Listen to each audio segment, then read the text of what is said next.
सती कहती है, सती रोती रोती आसन लगा के बैठ जाती है।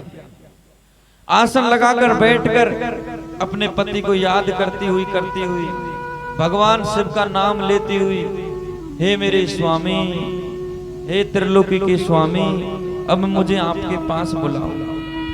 कहते अंत मति सो अंत गति भैया। अंतिम समय में जिस व्यक्ति में जिसमें हमारा मन हो गया, उसी का अवतार, उसी के अवतार लेकर दोबारा आना पड़ेगा। इसलिए महात्मा, बड़े बड़े महात्मा कहते हैं कि अंत में भगवान की मति बदल जाए, बुढ़ापे में भगवान का ध्यान आ जाए, मरते वक्त राम जी का नाम आ जाए, तो जीवन भर भजन नहीं किया ने तो भी वो पद मिल जाता है जिस पद पर बड़े बड़े तपस्वी जाके बैठते हैं। और कभी कभार जिसने जीवन भर भजन किया, राम राम राम राम राम राम राम राम राम राम राम राम राम राम राम, जीवन भर भजन किया, पर अंतिम में बुढ़ापे में भोगों में फंस गया, ये मेरा, ये मेरा, ये मेरा, ये मेरा, तो भैया वो जीवन भर भजन किया हुआ कोई काम का नहीं। वैराग्य जीवन में होना आवश्यक है। अगर मोह की बंधनों में, बाधाओं में फंसोगे तो दोबारा दुखदायी जीवन जीना पड़ेगा। इसलिए जितना हो सके त्यागना सीखो। तुमको जितना भोग भोगने में सुख मिलता है, साधु लोग कहते हैं उसे हजारों गुना, एक नहीं हजारों गुना सुख त्यागने में मिलता है। भोग भोग कर तो तुरंत एक क्षण के बाद दुख हो जाएगा, शास्त्र कह रहे हैं इस बात को। भोग भोग कर एक क्षण के बाद आप दुखी हो जाओगे, लेकिन उसको मन में ही त्याग दो, मन में ही ये धारण कर लो, ये काम मुझे करना ही नहीं, तो दुख होगा ही नहीं। दुख का कारण है मेरा, दुख का कारण है मोह व्याधा। सती अंतिम समय में, इसलिए भैया अंत में भगवान का भजन आ जाए, अंत में स्मृति जग जाए भगवान के प्रति, अंत में परमात्मा की याद आ जाए, तो ये बहुत बड़ा काम है। साधु यहां तक कहते हैं कि जन्म जन्म मुनि जतन कराई और अंत समय ने राम ने आई। जीवन भर भजन किया पर अंत में राम जी का नाम नहीं आता। जड़ भरत बड़े तपस्वी थे, भागवत कथा सुनी आपने, इतने तपस्वी थे कि घर द्वार छोड़ दिया, जंगल में रहने लगे, गंडकी नदी के किनारे, और एक हिरण से मोह हो गया। हिरण से मोह हो गया तो हिरण योनि में ही दोबारा आना पड़ा। इसलिए भैया बुढ़ापे में न तो पोता पे मोह है, न पोती पे मोह है, न बेटा पे मोह है, न कोई और पे मोह है। बुढ़ापे में राम जी पे मोह रखो, बुढ़ापे में श्याम जी पे मोह रखो। मोह रखना है तो भोले बाबा से रखो, ये साथ नहीं देंगे तुम्हारा, न तो बेटा साथ देगा, न पोता पोती साथ देगा, सिर्फ परमात्मा का भजन ही साथ देगा। और जीवन में कोई साथ नहीं है, ये तो नाते हैं, संबंध हैं जो निभाए जाते हैं। ये मत सोचना महाराज जी ऐसी बात कह रहे हैं कि प्रेम नहीं करना चाहिए। हम कह रहे हैं प्रेम तुम खूब करो, सेवा तुम खूब करो, लेकिन मोह मत करो। बेटे को बेटा मानो, कर्तव्य के अनुसार पालन करो, पढ़ाओ लिखाओ, लेकिन उसको अपना मत मानो।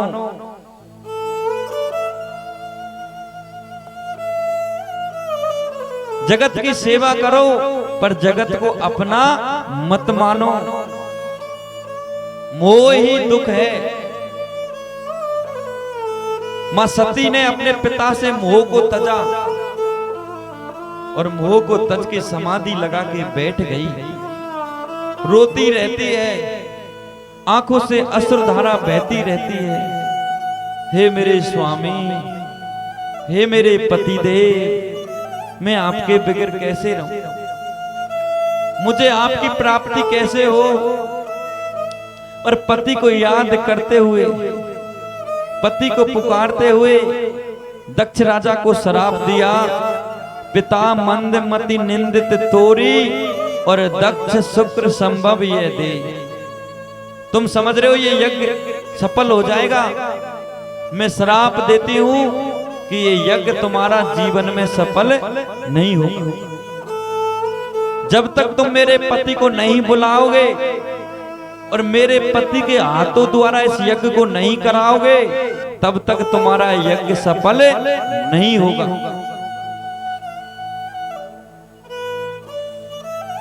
दक्ष राजा की मति फिर भी नहीं बदली, क्योंकि दक्ष राजा का मोह था ये मेरी बेटी है।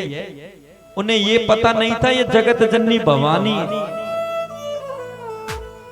उन्हें पता था कि ये मेरी बेटी है, ऐसे ही कहती रहती है, कहने दो, क्या फर्क पड़ता है।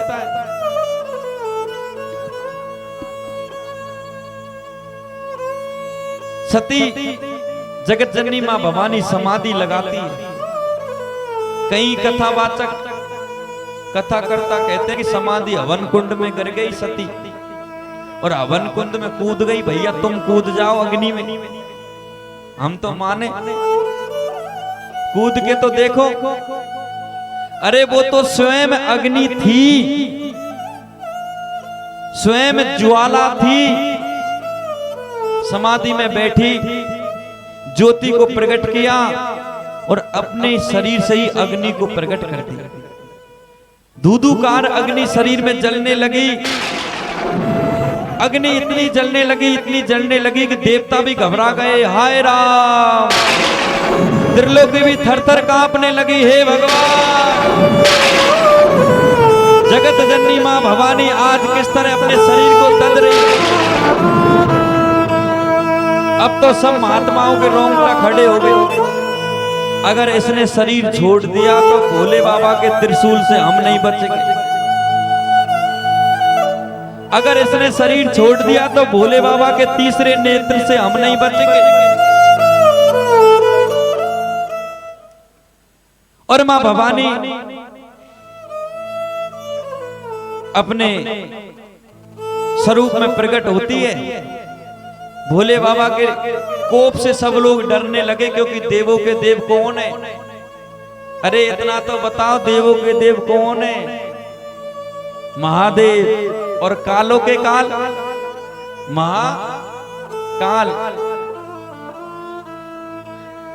कर्म करे चांडाल का, काल उसका क्या करे जो भक्त हो महाकाल। काल भी उसका बांका बाल नहीं कर सकता जो भगवान शंकर की भक्ति करता है। चाहे भले ही चांडाल के कर्म करते हो तुम, लेकिन भोले बाबा को भज रहे हो तो भोले बाबा तुम्हारी हमेशा रक्षा करें। सती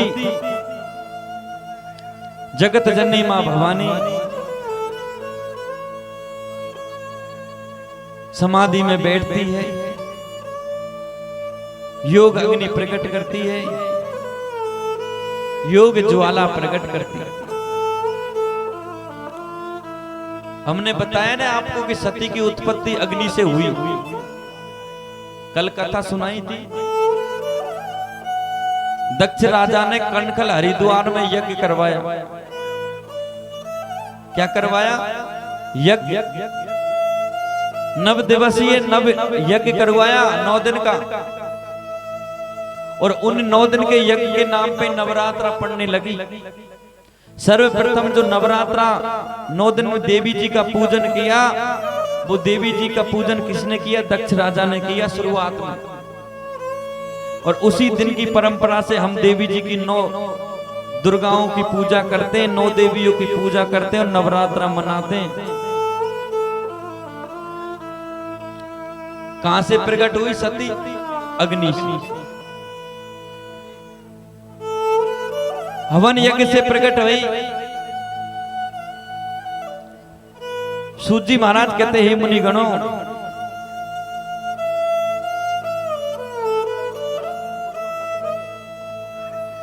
हे मुनिगणों, हे संत गणों, हे हंस गणों, सती जी जो अग्नि से प्रकट हुई वो अग्नि अपने आप में पैदा कर लेती है, अग्नि जला लेती है और अग्नि जलाकर अपने शरीर को भस्म करती है, देह को तजती है। बाबा कहते हैं तजऊ दे तुरत ते तू, तजऊ दे तुरत ते तू।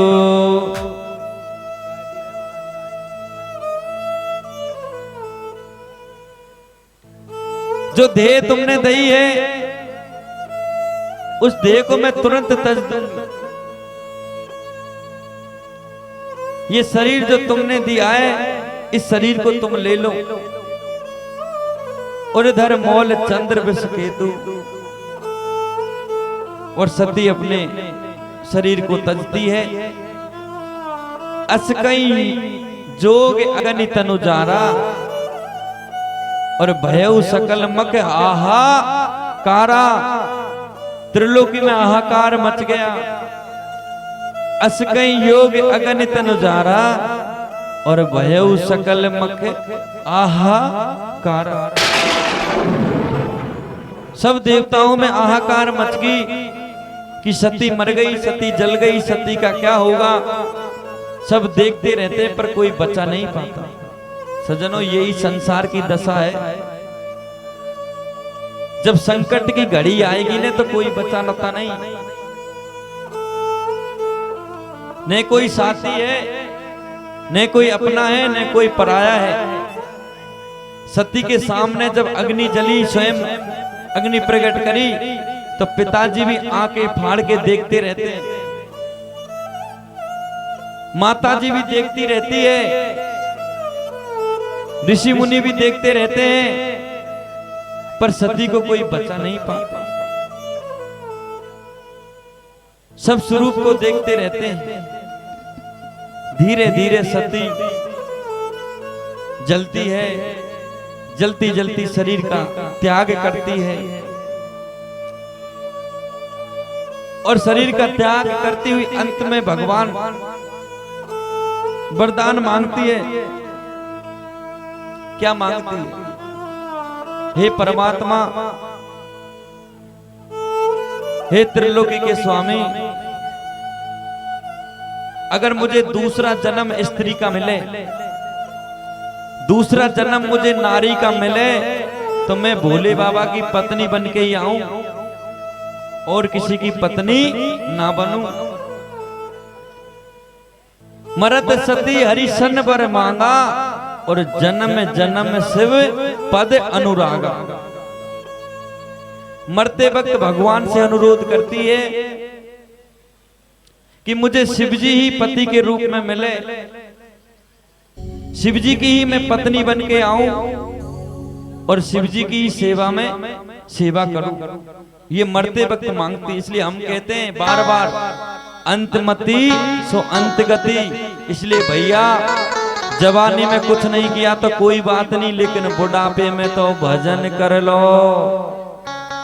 बुढ़ापे में मोह को छोड़कर राम जी श्याम जी में मोह लगा लो। बुढ़ापे में भगवान का भजन कर लो। जे हमारी मति में अंत में भगवान का नाम आ गया तो हमारी गति सुधर जाएगी। मरत सती हरिशन बरो मांगा, मरतो सती हरिशन बरो मांगा।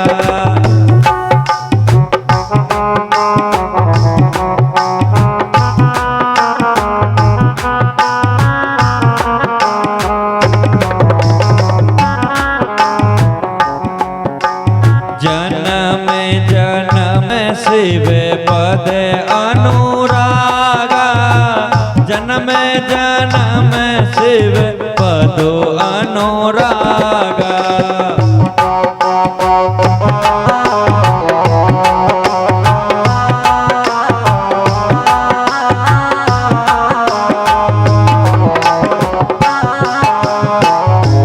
मरती मरती देह को तजती तजती सती मांगती है मुझे दोबारा जन्म मिले तो शिव जी ही पति के रूप में मिले, मैं शिव जी के चरणों की सेवा करती रहूं, इस तरह का वरदान सती मांगती है।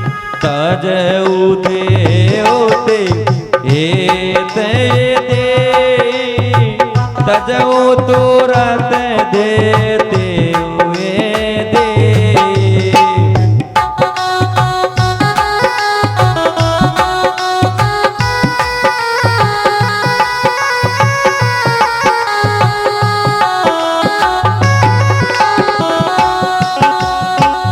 जो देह तुमने दी है वो देह तजती है सती, और अंत समय में वरदान मांगती है। तो यही कारण के कारण सती ने दूसरा जन्म लिया। अब दूसरे जन्म की कथा हम थोड़ा विचार समय से कहेंगे, इससे पहले एक कथा और निकल पड़ी कि जैसे ही सती ने देह को तजा, देह को छोड़ा, तो भगवान शंकर के गण खड़े थे, वीरभद्र, रुद्रगण, नंदीसुर, सभी गण भगवान शंकर के खड़े थे। और भगवान शंकर के गणों ने जब ये देखा कि हमारी माता अग्नि में जल रही है, तो वीरभद्र आदि सभी गण जय घोष करते हैं और हाहाकार मचा दिया। बहे सकल मक आहा हाहाकारा, बहे सकल मक आहा हाहाकारा।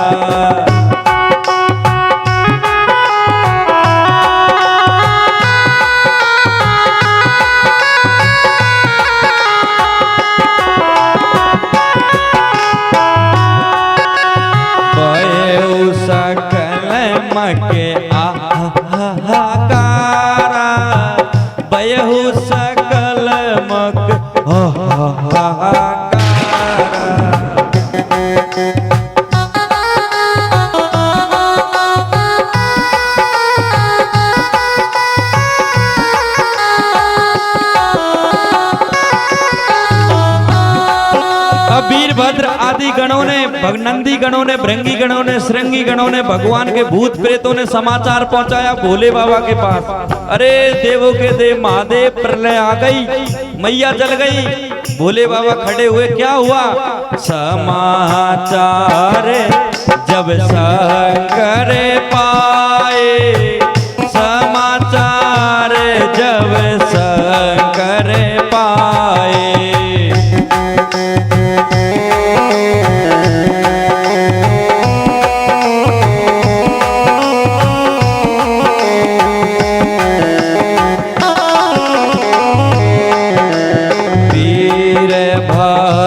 करो गोप पठाए, वीरभद्र कर गोप पठाए।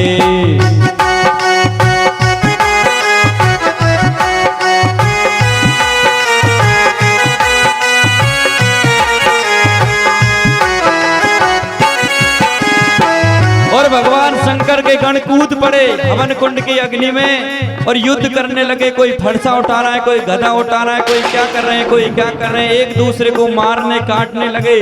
जग विद्वान से जाए तीनों की ना, यज्ञ विद्वान से जाओ तीनों की ना।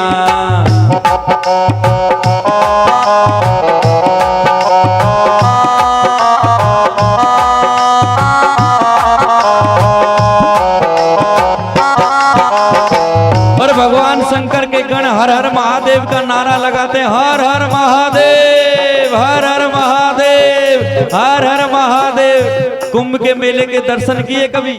तो कुंभ के मेले में सब महात्मा क्या बोलते हैं? हर हर महादेव।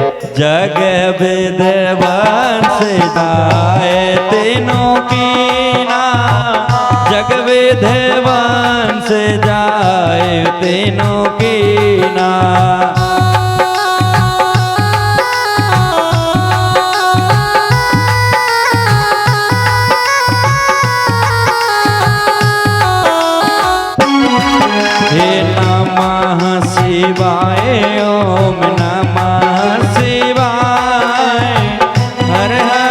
भोले नमः शिवाय। नमः शिवाय ओम नमः शिवाय। हरे हरे भोले नमः शिवाय। हे नमः शिवाय। सभी भाव और प्रेम से हम भी भोले बाबा के गण हैं। जो अधर्मी प्राणी है, दुष्टता से जो यज्ञ करते हैं, उनका यज्ञ का विध्वंस वीरभद्र आदि महात्माओं ने, भगवान शंकर के गणों ने किया और करके भगवान शंकर का गुणगान करते रहते हैं। नमः शिवाय ओम नमः शिवाय। हर हर भोले नमः शिवाय। नमः शिवाय ओम नमः शिवाय। नमः शिवाय ओम नमः शिवाय। नमः शिवाय ओम नमः शिवाय। हर हर भोले नमः शिवाय। नमः शिवाय ओम नमः शिवाय। हरे हरे भोले नमः शिवाय। बोल शंकर भगवान की जय हो। बोल गुरुदेव भगवान की जय। बोल पार्वती पदे हर हर महादेव। शंभु काल हर कष्ट हर दुख हर दारिद्र हर सबका भला करे। क्योंकि दक्ष राजा की मनोकामना भी भोले बाबा ने पूरी करी, तो हमारी भी मनोकामना पूर्ण करे। कहते हैं जैसे ही समाचार शंकर भगवान के पास पहुंचाया, भोले बाबा के पलक खुल गए, तीनों नेत्र खुल गए और नेत्र खुल के क्रोध में भर गए, लाल लाल आंखों से देखने लगे। और उन्हीं भगवान शंकर ने अपनी बाम भाग से एक बाल उखाड़ा और उखाड़ कर शिला पे पटका, तो बाल के जटा के बाल के दो टूक हुए। उन दो ही टूकों से दो देवता प्रकट हुए, एक नारी और एक पुरुष। कथा सुनी कौन कौन से देवता प्रकट हुए, कौन कौन से हुए भैया? भगवान शंकर ने बाम भाग से, जिस जगह से शक्ति प्रकट है बाम भाग, बाल निकालकर शिला पे पटका, तो उसी शिला के दो टूक हो गए और दोनों टूकों से दो रुद्रों की उत्पत्ति होगी। एक काल का, जिसका काली काली बदन, काला काला स्वरूप, खोपड़ियों की माला, मुंडों की माला, बड़ी बड़ी जीभ, हाथ में फरसा, ऐसा स्वरूप काली का प्रकट हुआ। बोल काल के अंबे की जय। और उसी एक भाग से वीरभद्र का प्रकट हुआ। वीरभद्र प्रकट हुए। बोल वीरभद्र महाराज की जय हो। कल जो प्रकट हुए ब्रह्मा जी के सर को छेदन के लिए, वो महाकाल थे। और आज जो प्रकट हुए वो कौन से भैरू जी हैं? वीरभद्र भैरू। दो भैरव हैं, महाकाल काल भैरव और वीरभद्र भैरव। सूजी महाराज कहते, हे मुनि गणों, हे संत गणों, हे हंस गणों, जग विध्वंस हुआ, वीरभद्र और काली को यज्ञ दी जाओ, यज्ञ को विध्वंस करके आओ। वीरभद्र फरसा लेकर दौड़े, माँ काली भी दौड़ी। जब भगवान शंकर की गैंग आती दिखी तो देवता मैदान छोड़ के भाग गए। अब भैया राम बचाए, भोले बाबा के गण आ रहे, भागो भागो भागो। हाहाकार मच गया। इधर काली मैया ने किसी की खोपड़ियां उड़ाई, किसी का हाथ काटा, किसी का पैर काटा, खूनन की नंदी बह गई, धारा बह गई। वीरभद्र ने भृंगु ऋषि की दाढ़ी उखाड़ी और यज्ञ में स्वाहा। और कहते भृंगु ऋषि ने यज्ञ की रक्षा के लिए प्रकट किए, उनका भी वीरभद्र ने स्वाहा। अब वीरभद्र के सामने दक्ष राजा दिखे, अरे तू कहां भागता है, तेरी वजह से तो हमारी मैया मरी और तू भाग रहा है। तो वीरभद्र दक्ष राजा के पीछे पड़ ली। महाराज भगवान शंकर के गणों में इतनी ताकत है कि विष्णु भगवान को भी भगा दिया, क्योंकि ये निराले हैं भोले बाबा, सीधे हैं तब तक तो सुन बैठे रहते हैं, और जब ये पलक खोल दे तो फिर दुनियादारी की नहीं सुनते, ये अपनी सुनते हैं। कानन ने बहरे कर लें और अपनी ही करते। ये भोले बाबा की लीला है। वीरभद्र दक्ष राजा के पीछे भागते हैं और दक्ष राजा की खोपड़ियां पकड़ी, बाढ़ पकड़े, पछाड़ दई, पटका और सर की गर्दन धड़ से अलग स्वाहा। धड़ से गर्दन को अलग किया और हवन कुंड में स्वाहा। अब तो दक्ष राजा का यज्ञ विध्वंस हुआ। वीरभद्र वापस आए। भगवान शंकर ने वीरभद्र को आशीर्वाद दिया, हे वीरभद्र, आज तुमने मेरा काम किया है, इसलिए मैं तुम्हें अपने द्वार पर हमेशा रखूंगा। सजनों, भोले बाबा के मंदिर में कौन कौन जाता है? ऊंचा हाथ करो। इतने से ही जावे। शिवरात्रि का व्रत कौन कौन रहे? संख्या कम है, तो फिर तुम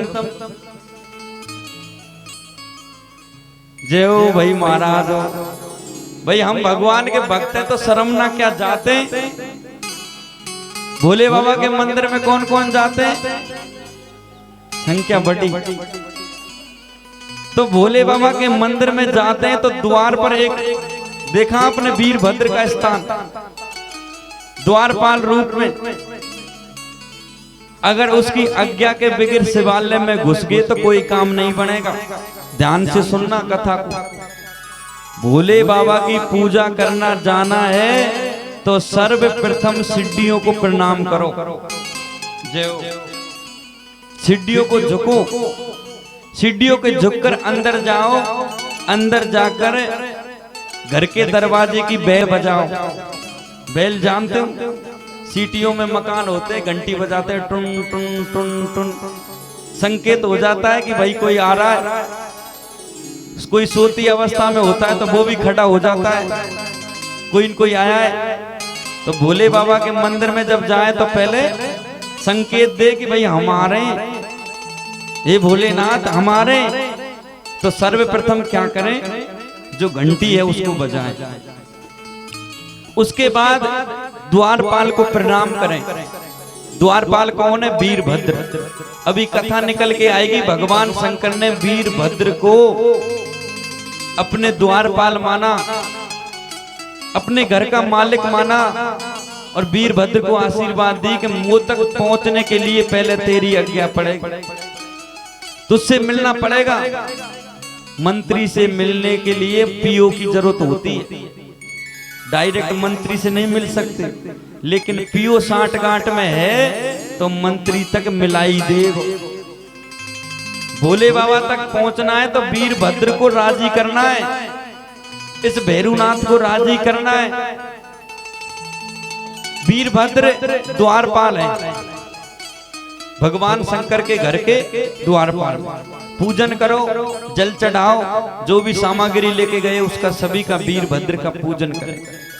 प्रणाम कर कर अंदर शिवालय में प्रवेश करें और फिर शिवालय में पूजन करें। और पूजन विधि हमने कल बता दी, बार बार बताने से तो फायदा नहीं। किस तरह पूजन करना है ये सारी बात कल बताई।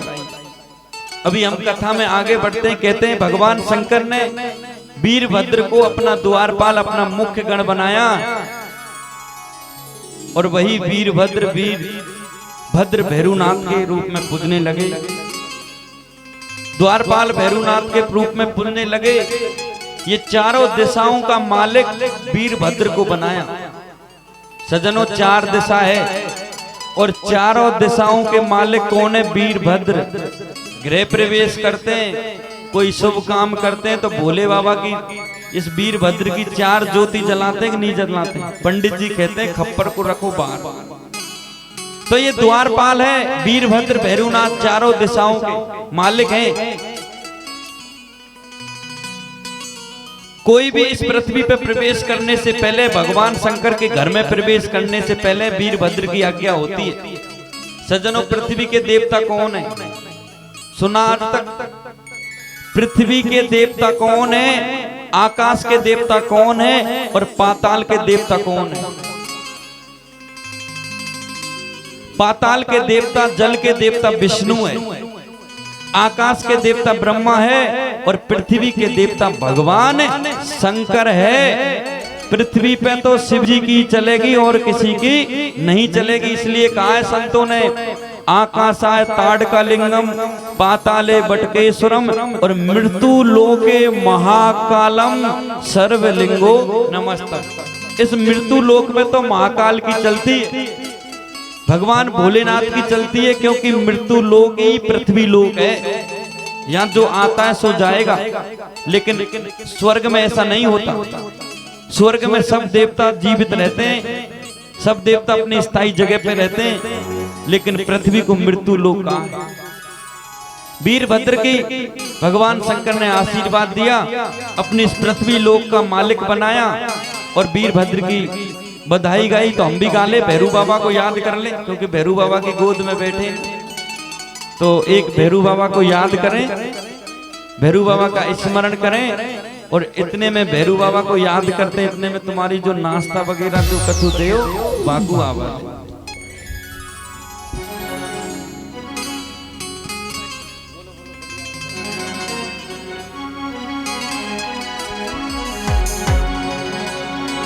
बोलो भैरो बाबा की जय हो। भैरू मनामा बेनाण को, अंजनी को हनुमान, मोमिया मना माया गाम को, भाई ये तीनों ही बलवान। बोल भैरो बाबा की जय हो।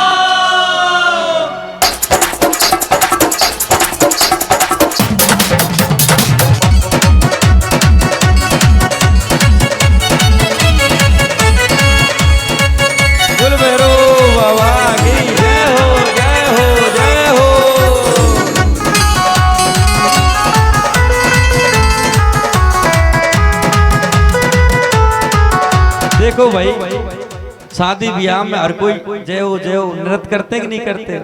और कोई फंक्शन होता है डीजे पे सब नाचते हैं, लेकिन भगवान की कथा में जो नाचता है नृत्य करता है उसको 84 में नहीं नाचना पड़ता, कुत्ता बिल्ली नहीं बनना पड़ता। ये शास्त्र कहते हैं मीराबाई नाची तो कृष्ण में समा गई, कर्माबाई नाची तो भगवान को प्राप्त कर लिया। इसलिए भाव और प्रेम से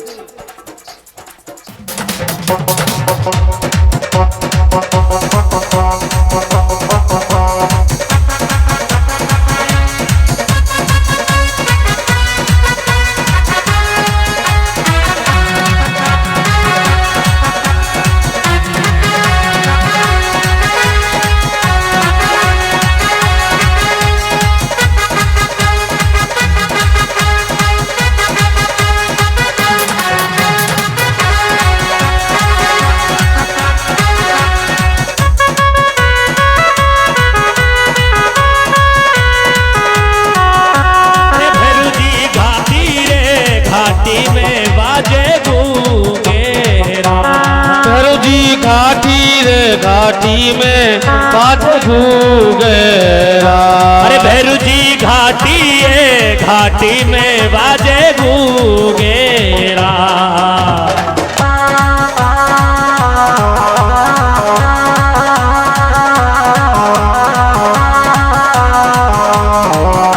अरे आज थारी कड़ियां पे रड़के रे सुगनी के, ऐसी मत वाड़ो खेले डूंगेरा। ये आज थारी कड़ियां पे रड़के रे सुगनी के, ऐसी मत वाड़ो खेले डूंगेरा।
भैरू जी पामा से हुलाड़ी माथे दो भेड़ी।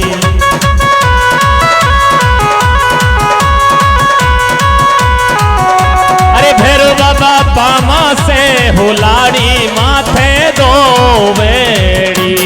भैरू बाबा पामा रे हुलाड़ी माथा दो भेड़ी। अरे भैरू जी लेती रे आई रे थारो नाम मतवाड़ो खेले डूंगेरा।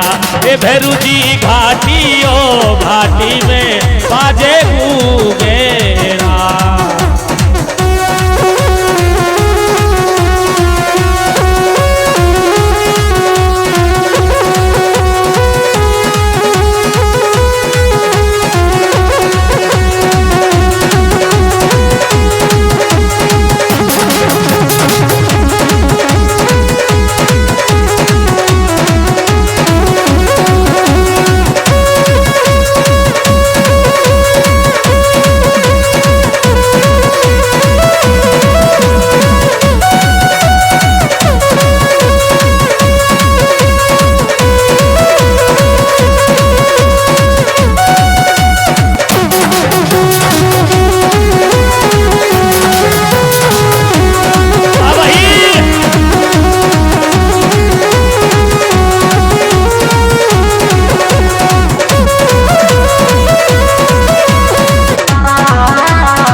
आई तेरो नाम मत आरो खेले डूंगेरा।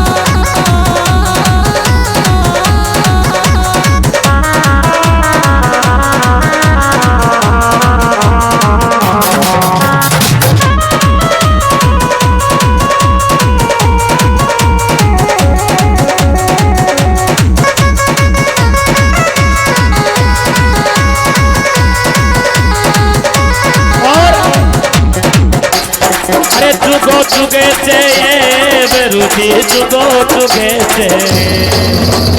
अरे जुगो जुगे से ओ बेरुची जुगो जुगे से। अरे बेरुची लीला ये पधारो लीलो मोरे मंदरिया में जुगो जुगे से।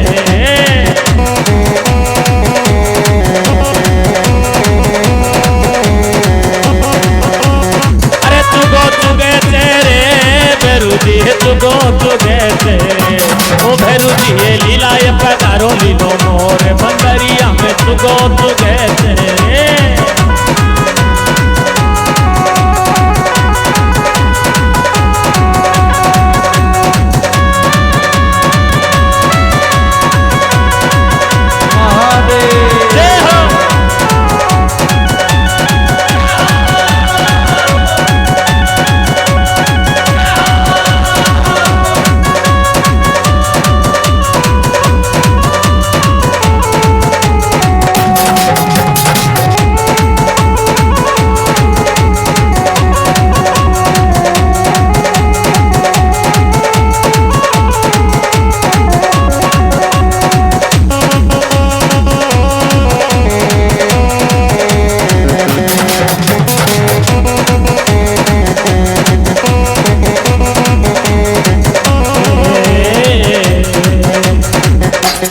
भैरू जी चुगे लियो भर लियो पेट मोरा ने पानी कुने पावे गोये। अरे भैरू जी चुगे लियो भरे लियो पिए मोरा ने पानी कुड़े पावे लोए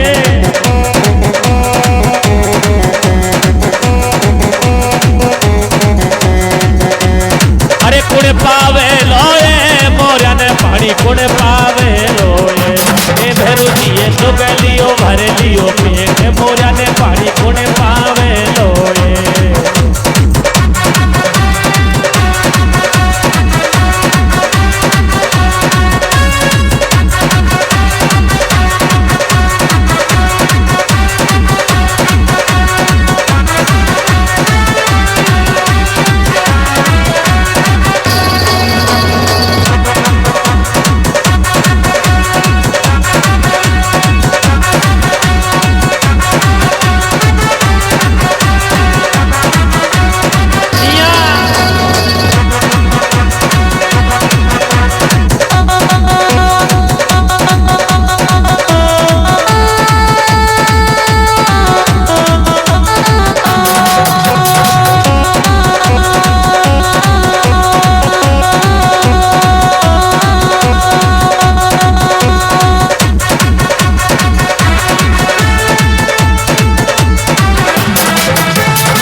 चुगो चुगे थे बेरू बाबा चुगो चुगे थे अरे चुगो चुगे थे ओ बेरू जी चुगो चुगे थे अरे भैरू जी लीला ये पगा बोली लो मोरे मंदरिया में चुगो चुगे थे